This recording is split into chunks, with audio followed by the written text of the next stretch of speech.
यह कहानी काल्पनिक है। इसे किसी गलत उद्देश्य से न लिया जाए। अरे, मैं तुमसे कुछ पूछ रही हूँ बेटा, तुम्हारा ध्यान कहाँ है? नीचे बैठकर सब्जी काटते हुए माँ बोली। तब मेरा ध्यान कहीं और था। फिर झट से ध्यान भटकाते हुए बोला, क्या कह रही थी माँ? तब दोबारा से माँ ने कहा, मैं ये कह रही थी कि आजकल तुम्हारा काम बहुत बढ़ गया है, ऐसा लगता है।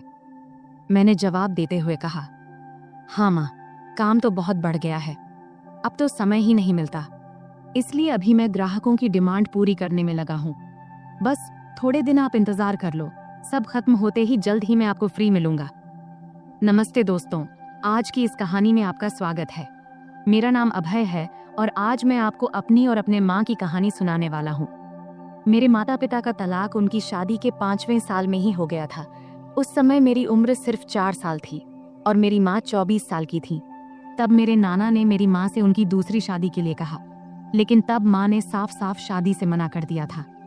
तब कोर्ट के फैसले के अनुसार पापा हर महीने 40,000 रुपए और रहने के लिए एक घर दिए थे, जिससे हमारी सारी जरूरतें पूरी हो जाती थीं। तब हम एक सोसाइटी में एक बेडरूम और एक किचन के फ्लैट में रहते थे। तब घर में सिर्फ मैं और माँ ही थे, इसलिए हम दोनों एक दूसरे से ही बातें किया करते थे।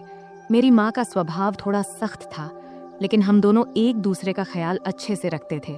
अब मेरी उम्र 28 साल है और मेरी माँ 48 साल की है। मैंने ग्रेजुएशन के बाद फैशन डिजाइनिंग का कोर्स किया था और एक बड़े डिजाइनर के साथ काम करना शुरू किया। वहां से बहुत कुछ सीखने के बाद मैंने अपना खुद का सिलाई की दुकान खोला, जो धीरे धीरे अच्छा चलने लगा। अब मेरे पास बस टेलर काम करते हैं। एक दिन सुबह माँ सब्जी काट रही थी, तब उन्होंने मुझसे पूछा, अभय, तुम किस तरह के कपड़े बनाते हो? मैंने कहा, लेडीज के सभी तरह के कपड़े। क्यों माँ, क्यों पूछ रही हो? उन्होंने कहा, ऐसे ही रे। फिर माँ ने पूछा, साड़ियाँ, ब्लाउज, साया, घाघरा चोली, ये सब भी बनाते हो क्या? मैंने कहा, हाँ माँ, सब बनाते हैं। फिर माँ ने कहा, तब तो तुम्हारे सिलाई की दुकान में रोजाना बहुत सारे महिलाएं आती होंगी। इस पर मैंने कहा, हाँ माँ, बिजनेस किया है तो पुरुष महिलाएं सब तो आएंगी ही ना। फिर आगे माँ ने पूछा, तो बेटा महिलाएं का नाप कौन लेता है, कोई आदमी रखा है क्या? तब मैंने कहा, हाँ माँ, सब मैनेज हो जाता है, आजकल सब चलता है, लेकिन तुम इतना क्यों पूछ रही हो? इस पर माँ ने कहा, मुझे भी कुछ ब्लाउज सिलवाने हैं। मेरी जो दोस्त थी उसने अब काम छोड़ दिया है। मैंने कहा, माँ, आप इतने देर से पहेलियाँ क्यों बुझा रही थी? अगर आपको ब्लाउज बनवाना है तो इसमें दिक्कत क्या है? तुम अपना पुराना ब्लाउज दे दो, मैं टेलर को दे दूंगा, वह बना देगा, फिर लाकर तुम्हें दे दूंगा। इतना सुनते ही माँ ने कहा, मेरा कोई भी ब्लाउज अब फिट नहीं होता है, नई नाप लेनी पड़ेगी। इस पर मैंने कहा, ठीक है माँ, मैं टेलर को बोल दूंगा, कल टेलर आकर तुम्हारी नाप ले लेगा। अब तो कोई दिक्कत नहीं है ना? तभी माँ बोली, बेटा, मुझे ऐसा नहीं लगता कि मैं किसी अजनबी आदमी को अपना नाप लेने दूंगी। मैंने कहा, माँ, अगर आप नाप नहीं देंगी तो फिर ब्लाउज कैसे सिलाएगा? फिर थोड़ी देर सोचने के बाद माँ ने कहा, तू ही क्यों नहीं मेरा नाप ले लेता? यह सुनकर मैं हैरान होकर बोला, मैं? ये कैसे हो सकता है? माँ ने जवाब दिया, इसमें क्या है, मुझे तुझसे नाप लेने में कोई दिक्कत नहीं होगी। अब मैं थोड़ा असमंजस में पड़ी एज गया था, क्योंकि दूर से देखने और किसी को छूने में बहुत फर्क होता है। लेकिन तब यह हाथ आया, मौका छोड़ना भी मुझे सही नहीं लगा। उस दिन सोमवार का दिन था और उस दिन विश्वकर्मा पूजा था, तो सिलाई की दुकान बंद था। तब मैंने सोचा कि आज ही ये काम कर लेना चाहिए। फिर सुबह नाश्ता करके मैं सिलाई की दुकान से कुछ एल्बम और माप लेने का सामान लेकर आ गया। तब मैंने ऐसे एल्बम चुना था जिनमें डिजाइन वाले ब्लाउज दिखाए गए थे। इनमें से कुछ बहुत ही छोटे और बैकलेस थे। फिर मन ही मन मैंने तय किया कि आज ये काम अच्छे से पूरा करना है। 12 बजे जब मैं घर पहुंचा, तब माँ रसोई में थी। उन्होंने मुझसे कहा, बेटा, आ गया तू? सामान ले आया? तब मैंने कहा, हाँ, सब ले आया हूँ, अब तुम जल्दी से अपना काम खत्म कर लो। फिर थोड़ी देर बाद माँ मेरे पास आकर बैठ गई और एल्बम देखने लगी। तब वह हल्की पीली साड़ी पहनी थी और उनकी साड़ी का कपड़ा इतना पतला था कि शरीर की रूपरेखा दिख रही थी।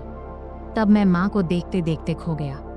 तभी उन्होंने तेज आवाज में कहा, अभय, सुन रहा है तू? तब मैं चौंक कर बोला, हाँ, क्या हुआ माँ? तब माँ ने एल्बम दिखाते हुए कहा, इतने छोटे ब्लाउज कैसे पहन सकती हूँ मैं? मुझे ये डिजाइन पसंद नहीं है। तब मैंने समझाया, अरे ये सब तो बस डिजाइन दिखाने के लिए है, तू वैसे ही सिलवा लेना जैसा तुझे पसंद हो। फिर थोड़ी बहस के बाद माँ मान गई और बोली, ठीक है चल अंदर माप ले ले। तब हम बेडरूम में गए। फिर मैंने माप लेने के लिए टेप निकाला। तब माँ खड़ी हो गई और बोली, सही से माप लेना ताकि बाद में दिक्कत कोई ना हो। तब मैं अपनी माँ का नाप लेने के लिए तैयार था। अपने मन पर और खुद पर पत्थर रखकर मैंने यह काम शुरू किया। तब मैं पूरी कोशिश कर रहा था कि यह काम एक प्रोफेशनल टेलर की तरह करूं, लेकिन इस दौरान मेरे दिल की धड़कन तेज हो गई। तभी माँ ने और करीब आकर मुझसे कहा, चल जल्दी कर, मुझे और काम भी करना है। फिर मैंने माप लेना शुरू किया और पहले मैंने माँ के बाजू, कंधे और कमर का नाप लिया। फिर थोड़ा रुककर मैंने माँ से पूछा, माँ ब्लाउज के नीचे की पट्टी इतनी छोटी क्यों होती है? इससे परेशानी नहीं होती क्या? मैंने सुना है कि कई महिलाओं को वहाँ के कपड़े काटने से दिक्कत होती है, क्या तुम्हें कभी ऐसा हुआ है? इस पर माँ ने सिर झुका लिया और कहा, मुझे तो अभी तक कोई दिक्कत नहीं हुई। फिर मैंने कहा, मुझे लगता है कि तुम्हें थोड़े बड़े डिजाइन के ब्लाउज सिलवा लेने चाहिए। इस पर माँ ने हामी भरी और मैं फिर नाप लेने लगा। मैंने गले का नाप लेना शुरू किया। टेप को माँ की गर्दन के चारों ओर रखा। तब मैंने यह ध्यान रखा कि मेरी उंगलियां उनकी त्वचा को न छुएं और उनसे 1 इंच की दूरी पर रहें। फिर आगे मैंने पूछा, गला इतना रखना है या थोड़ा कम ज्यादा करूं? क्योंकि मेरी माँ का गला थोड़ा बड़ा था और वहाँ थोड़ी सी गहराई दिखाई दे रही थी, इसीलिए मैंने थोड़ा झिझकते हुए कहा, माँ तुम्हें क्या ठीक लगेगा? माँ ने मुस्कुराते हुए कहा, बेटा तुम तो अब इस काम में माहिर हो गए हो। मैंने जवाब दिया, माँ तुम जैसा कहोगी मैं वही करूँगा। फिर माँ ने फिर कहा, टेप को इतना दूर क्यों रखा है? इसे सही जगह पर रखो, तभी नाप सही आएगा। ये कहते हुए माँ ने टेप को अपने हाथ से सही जगह पर लगा दिया। इस दौरान मेरे हाथ पहली बार माँ की गर्दन को छू गए। तब मुझे ऐसा लगा जैसे मुझे जोर का झटका लगा हो, लेकिन मैंने खुद पर काबू रखा और उस पल का पूरा आनंद लिया। तभी माँ ने कहा, ये पुराने ब्लाउज अब टाइट हो गए हैं, अब मैं थोड़ा ऊंचे और गहरे गले के ब्लाउज सिलवाने की सोच रही हूँ। तुम्हें क्या लगता है? अब है, तुम तो इतनी महिलाओं के कपड़े सिलते हो, बताओ मेरे शरीर के हिसाब से क्या और कैसे अच्छा लगेगा। तब मैंने सोचा कि अगर मैंने अब आगे कदम नहीं बढ़ाया तो मैं अपने आप तक ही सीमित रह जाऊंगा। इसलिए मैंने अलग अलग तरकीबें आजमाने का फैसला किया। मैंने माँ को बड़ी सहजता से अपने सिलाई की दुकान में बनने वाले अलग अलग डिज़ाइन के ब्लाउज के बारे में बताने और समझाने का सोचा। मैंने कहा, मुझे लगता है कि गला जितना गहरा है उतना ही काफ़ी है, लेकिन अगर गले को गहरा रखकर बाकी हिस्से को थोड़ा बड़ा बना दिया जाए तो कैसा रहेगा? फिर मैंने टेप को उनके गले से निकालते हुए कहा, और गले को थोड़ा और गहरा बनाने में क्या दिक्कत है? फिर माँ बोली, बाकी हिस्से को बड़ा कैसे करेंगे ये बताओ। अब माँ भी थोड़ा सहज होने लगी थी और यही मैं चाहता था। मैंने कहा, 1 मिनट रुकिए, मैं आपको समझाता हूँ, लेकिन उससे पहले आखिरी माप ले लेनी दीजिए। फिर मैंने कहा, आप दोनों हाथ को थोड़े ऊपर उठाओ। अब मैं उसके पीछे जाने वाला था। उसने हाथ उठाए ही थी कि मैं उसके करीब आकर उसकी पीठ के पीछे से अपने हाथ ले गया। फिर मैंने उसके कंधों पर हाथ रखा और उसे धीरे धीरे उसकी कमर के बीच तक लाकर नाप लिया और बोला, माँ यह 34 इंच आ रहा है। चलो एक काम करते हैं, 33.5 या 34.5 ही ले लेते हैं। वैसे भी सिलाई करते वक्त अलग अलग डिज़ाइन के लिए थोड़ा बहुत अंतर रखना पड़ता है। फिर मैंने माँ से पूछा, माँ क्या आपको बुरा लग रहा है माप लेने से? माँ ने जवाब दिया, नहीं बेटा, ज़्यादा नहीं। फिर मैं थोड़ा झिझकते हुए उसकी साड़ी के 34 इंच का माप लेते हुए बोला, माँ अब बता, तेरा माप तो लगभग सब सही है। उसने कहा, थोड़ा टाइट लग रहा है बेटा। फिर मैंने टेप को गले में डालकर कहा, अब यहाँ आईने के सामने आ जाओ। फिर मैंने उसके दोनों कंधे पकड़कर उसे आईने के सामने खड़ा कर दिया। तब उसके चेहरे पर एक सवालिया भाव था। फिर मैंने कहा, माँ सब बताता हूँ, थोड़ा सा रुक जा, पहले पानी पीकर आता हूँ, तुझे चाहिए क्या? तब उसने सिर हिलाकर मना कर दिया। फिर मैं रसोई में गया, पानी पिया और खुद को थोड़ा ठीक किया। फिर कुछ आगे का सोचने लगा कि अब यह सब करते हुए मैं अगले कौन सा कदम बढ़ाऊं। तब 2-3 विकल्प मेरे मन में आए। फिर मैं वापस बेडरूम में आ गया। तब माँ ने अपना पल्लू फिर से कंधे पर ठीक से ले लिया था, लेकिन 6 फुट के बड़े शीशे के सामने वह बेहद ही सुंदर लग रही थी, जिसे मैं शीशे में ही निहारने लगा। तभी माँ बोली, कहाँ ध्यान है बेटा, इधर देखो, अब मैं तुझे इसी ब्लाउज में बदलाव करके दिखाती हूँ। जैसा कि तूने मुझसे कहा कि हम गले को 1 इंच गहरा कर लेते हैं। फिर उसने कहा, तू ऊपर वाला हुक खोल और ऊपरी किनारों को अंदर मोड़ कर देख। तब उसे ठीक से समझ नहीं आया तो उसने प्रश्न भरी नजरों से मेरी ओर देखी और बोली, मुझे समझ नहीं आ रहा, तू ही कर ले, मैं यह तुझ पर छोड़ती हूँ। तब तीर सीधे निशाने पर लगा था और मुझे भी यही चाहिए था। फिर मैंने आराम से उसके हुक खोले और किनारों को उलटी दिशा में अंदर की तरफ मोड़ने लगा। मैं ऐसा कर रहा था और वह खुद को शीशे में देख रही थी। फिर मैं जल्दी जल्दी अपने काम निपटाने लगा। उस दिन मुझे भी एक अजीब सा सुकून मिल रहा था। जब मेरा काम हो गया तो मैं उसके और ड्रेसिंग टेबल के बीच से हटकर एक तरफ हो गया और उससे कहा, देखो, अब यह वैसे ही है जैसा तुम चाहती थी, 1 इंच गहरा। क्या लगता है, अब बताओ। फिर माँ ब्लाउज की तरफ देखने लगी और मुझसे बोली, अभय, तुझसे सच कहूँ तो ऐसे गले में मुझे बहुत आराम महसूस होता है। ऐसे ब्लाउज पहनने पर ऐसा नहीं लगता जैसे हंस को पानी में तराने से। फिर मैंने कहा, माँ नाराज मत होना, लेकिन एक बात कहूँ। अब मैं अगला कदम उठाकर उसे और सहज करने की कोशिश करना चाहता था। तब माँ मुस्कुराते हुए बोली, नहीं रे अभय, मैं तुझसे कैसे नाराज हो सकती हूँ, बोलना जो बोलना है। तब मैंने सावधानी से कहा, इतने गहरे गले वाले ब्लाउज से सब कुछ बहुत ज्यादा नजर आता है और यह थोड़ा अजीब भी लगता है। यह सुनते ही माँ ने अपने ब्लाउज की 3 इंच अंदर की तरफ मोड़ी और हंसते हुए बोली, मुझे कौन देखने वाला है अभय, घर पर तो हम दोनों ही रहते हैं और बाहर मुझे बहुत कम ही जाना पड़ता है। वैसे भी तुम्हारे सामने मुझे कोई दिक्कत नहीं होती। मैंने कहा, माँ, मुझे यह जरूरी लगा कि आपको बता दूं, फिर आप जैसा बोलोगी वैसा ही होगा। इस पर माँ मुस्कुराई और बोली, ठीक है बाबा, अब तुम करो। फिर मैंने कहा, मैं तुम्हें वैसे ही ब्लाउज दिखाता हूँ जैसा मैं बता रहा था। उसके बाद मैं उसके एकदम सामने गया। जैसे ही मैं उसके पास गया, वह थोड़ा आगे बढ़ी। फिर मैंने ब्लाउज का हुक वापस लगाने के लिए ब्लाउज को ठीक करना शुरू किया। फिर फोटो लेने के बाद मैंने उसे वापस सही से पहना दिया। फिर मैंने उसके दोनों कंधों के पास से ब्लाउज के किनारे पकड़ा और हल्का सा खींचा ताकि उसके कंधे साफ नजर आएं। ब्लाउज अब ढीला हो गया था और उसके कंधे लगभग उघड़ गए थे। इसके बाद मैंने नीचे से दोनों तरफ अपनी 2 उंगलियां अंदर डालीं और वह सहजता से ब्लाउज के अंदर चली गई। तब उसने मेरी तरफ देखकर कहा, क्या कर रहे हो बेटा, मुझे कुछ समझ नहीं आ रहा, बस 1 मिनट रुको माँ। मैंने सिर हिलाते हुए कहा और फिर अपने काम में लग गया। अब मैंने उसके ब्लाउज के नीचे की किनारी पकड़ा और उसे थोड़ा नीचे खींचा। फिर मैंने उसके ब्लाउज के नीचे के दोनों हुक खोल दिए। अब उसकी गर्दन की कटिंग थोड़ी दिख रही थी। अब सारा काम खत्म करने के बाद मैं थोड़ा पीछे हटकर उसे एक बार देखा और फिर किनारे हो गया। अब उसका गला बड़ा हो गया था, लेकिन ज्यादा गहरा नहीं था। तब मैंने नोटिस किया कि उसकी चेहरे पर संतोष नहीं दिख रहा था। शायद उसे और गहरे गले वाला चाहिए था। इसलिए मैंने पूछा, क्या हुआ माँ, ऐसा ठीक नहीं लग रहा क्या? तब माँ ने हाथ रखते हुए शरारती अंदाज में हंसते हुए बोली, नहीं रे, मुझे गहरा गला अच्छा लगता है, नहीं तो ऐसा लगता है जैसे किसी ने कसकर बांध दिया हो। तब उसकी बात सुनकर मुझे ऐसा लगा जैसे मुझे 440 वोल्ट का झटका लगा हो।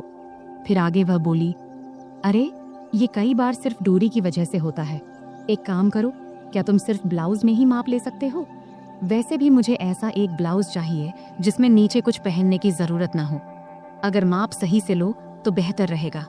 मैंने कहा, हाँ माँ, यह सही भी रहेगा, लेकिन बाकी ब्लाउज के लिए तो नीचे पहनना जरूरी होगा, नहीं तो वे टाइट हो जाएंगे।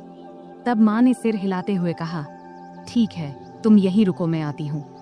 फिर वह बाथरूम में चली गई और दरवाजा थोड़ा सा खुला ही छोड़ दिया।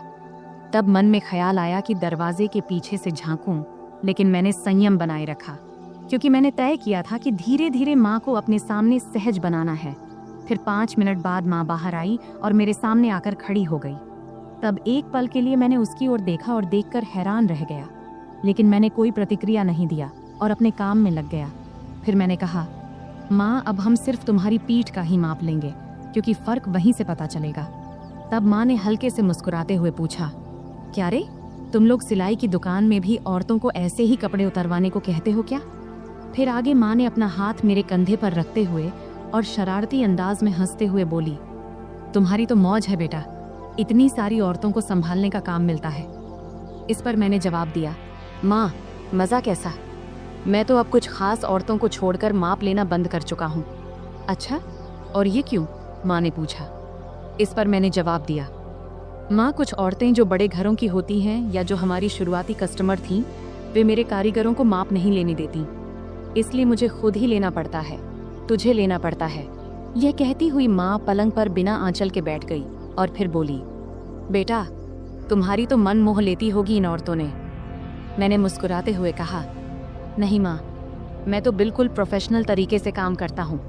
फिर माँ ने शरारती मुस्कान के साथ पूछा, लेकिन फिर भी तुम्हें उनका स्पर्श तो होता होगा ना, है कि नहीं? सच बता। इस पर मैं थोड़ा शर्माते हुए बोला, हाँ, होता है, लेकिन वे कुछ नहीं कहती क्योंकि उन्हें मेरे सामने सुरक्षित महसूस होता है। फिर माँ ने हंसते हुए कहा, मेरा बेटा कितना समझदार है। ये कहते हुए उसने मुझे गले लगा लिया। इतनी ठंडी रात में उसके गले लगाने से उसकी गर्माहट मुझे महसूस होने लगी। फिर थोड़ा पांव खींचते हुए माँ ने पूछा, बेटा, तुमने ये सब बातें कहाँ से सीखी? मैंने कहा, माँ, इन औरतों से ही। वे इतने अलग अलग शब्द बोलती हैं कि क्या बताऊं। फिर माँ ने मजाक करते हुए कहा, अच्छा बेटा, तुम मुझे भी कुछ बताओ। तब मैंने कहा, नहीं माँ, तुम हंसोगी और कहोगी कि ये सब मुझे कैसे पता। माँ बोली, नहीं बेटा, मैं समझती हूँ कि तुम अब बड़े हो गए हो, लेकिन मुझे यह भी समझना है कि तुम्हें क्या पता है और क्या नहीं। फिर मैंने हिम्मत जुटाकर माँ से कुछ बातें साझा किया। तब माँ ने आत्मविश्वास से कहा, अरे बाबा, तुम्हें तो सब पता है। फिर मैंने हंसते हुए कहा, चलो छोड़ो ये सब, अब तुम्हारा नया डिजाइन वाला ब्लाउज लेकर आता हूँ। फिर मैंने उठते हुए पूछा, हाथ लगाऊं तो चलेगा ना? तब माँ ने खुद को सभ्य दिखाने की कोशिश करते हुए कहा, अरे हाँ बेटा, मुझे तुम पर पूरा भरोसा है। और क्या तुमने इतना जल्दी सब कुछ फिट कर लिया? फिर माँ ने थोड़े जोर से हंसते हुए कहा, बेटा, देख ले कहीं कुछ और लगाना बाकी तो नहीं है। तब उसके इस मजाक से मैं शर्म से लाल हो गया। अब वह पल भी आ गया था जिसका इंतजार था। फिर मैंने माँ को ड्रेसिंग टेबल के सामने खड़ा किया और खुद उसके पास जाकर खड़ा हो गया। फिर मैंने अपने दोनों हाथ नीचे लाते हुए कहा, देखो, ये कितनी नीचे तक जा रहा है, इसका कारण इसका माप है। यह कहते हुए मैंने अपने दोनों हाथ उसके ब्लाउज के किनारे पर रख दिया। तब मेरी धड़कन एकदम से तेज हो गई थी और हाथ भी हल्के से कांप रहे थे। मेरी माँ अभी भी उतनी ही क्यूट लग रही थी, भले ही वह थोड़ी बड़ी हो गई थी। फिर माँ ने अपना हाथ मेरे हाथ पर रखते हुए हल्का सा हिलाते हुए कहा, अभय, सच कहूँ तो मुझे इसमें कोई दिक्कत नहीं है। मैं ऐसे ब्लाउज पहनने को तैयार हूँ, लेकिन मेरी एक ही शर्त है, गला जितना गहरा हो सके उतना चलेगा। तभी मैंने हाथ हटाते हुए पूछा, माँ, एक बात बताओ, तुम्हें और बाकी औरतों को गहरा गला ही क्यों पसंद आता है? नॉर्मल गला भी तो अच्छा लगता है। इस पर माँ ने मुस्कुराते हुए बोली, अरे बेटा, मुझे तो ये घर में ही पहनने हैं। घर में तो कोई दिक्कत नहीं है, इससे थोड़ा आरामदायक लगता है और गर्मी भी नहीं लगती। फिर माँ बोली, बेटा, तुम एक बात बताओ, अगर गला बहुत गहरा हुआ तो पट्टी दिखेगी क्या? मैंने जवाब दिया, हाँ, जरूर दिखेगी, लेकिन अगर गर्मी लगती है तो आल घर में सिर्फ गाउन क्यों नहीं पहनती? खैर, कुछ ना पहनोगी तब भी चलेगा, मैं तुम्हारे लिए एक सुंदर स्लीवलेस गाउन सिलवा देता हूँ। तब माँ ने अपना नाक सिकोड़ते हुए कहा, गाउन, और वह भी स्लीवलेस? मुझे पसंद नहीं है। तब मैंने समझाते हुए कहा, अरे, घर में तो कोई दिक्कत नहीं है, वैसे गर्मी में पेटीकोट भी नहीं पहनोगी तो और आरामदायक लगेगा। चलो एक काम करते हैं, एक ऐसा गाउन सिलवा कर देख लो, बस एक बार पहन कर देखना, अगर अच्छा लगे तो ठीक, वरना मत पहनना। तब माँ ने सोचा और कहा, ठीक है बाबा, एक बार ट्राई कर लेंगे, अब आगे क्या करना है? मैंने हल्की मुस्कान के साथ कहा, अब तो बस इसे फाइनल कर लेते हैं, और अगर गाउन अच्छा लगा तो तुम्हें और भी सिलवा दूंगा। फिर मैंने माँ को गाउन का सैंपल दिखाने के लिए अलमारी से एक गाउन निकाला और कहा, देखो, ये स्लीवलेस है, लेकिन इसका मटेरियल बहुत कंफर्टेबल है, इसे पहन कर देख लो, अगर अच्छा लगे तो इस डिजाइन में कुछ और बना दूंगा। माँ थोड़ा हिचकिचाई, लेकिन फिर उसने कहा, ठीक है, इसे पहन कर देखती हूँ। वह गाउन लेकर बाथरूम में चली गई। तब मैं थोड़ा नर्वस था, लेकिन खुद को शांत रखने की कोशिश कर रहा था। कुछ देर बाद माँ बाहर आई। गाउन में वह बहुत प्यारी लग रही थी। आते उसने पूछा, कैसा लग रहा है बेटा? मैंने कहा, बहुत अच्छा लग रहा है, तुम पर यह डिजाइन बहुत सूट कर रहा है। फिर माँ ने आईने में खुद को देखा और हल्के से मुस्कुराई। फिर उसने कहा, हाँ, ये तो सच में बहुत आरामदायक लग रहा है। फिर मैंने माँ से कहा, तो पक्का, अब मैं ऐसे 2-3 और डिजाइन तैयार कर दूंगा। माँ ने कहा, ठीक है, लेकिन ध्यान रखना कि मटेरियल हमेशा ऐसा ही होना चाहिए, और हाँ, गला थोड़ा गहरा हो तो बेहतर होगा। फिर मैंने सहमति में सिर हिलाया। यह कहते हुए माँ फिर से सामान्य कपड़ों में वापस आ गई। फिर हमारी बातचीत यही खत्म हो गई। आखिरकार मैंने महसूस किया कि माँ के साथ यह बातचीत न केवल उनके आराम के लिए थी, बल्कि एक नए दृष्टिकोण को समझने की भी थी। यह एक ऐसा पल था जहां हम दोनों एक दूसरे की भावनाओं को बेहतर तरीके से समझ सके। तो दोस्तों, यह थी हमारी आज की छोटी सी कहानी। आपको यह कहानी कैसी लगी कमेंट करके ज़रूर बताएं, और अगर आपको यह कहानी पसंद आई हो तो इसे लाइक करें और अपने दोस्तों के साथ शेयर करें। आगे भी ऐसी ही रोमांचक कहानियों के लिए हमारे चैनल को सब्सक्राइब करें और बेल आइकन दबाना न भूलें, ताकि आप हमारी कोई भी कहानी मिस न करें। धन्यवाद।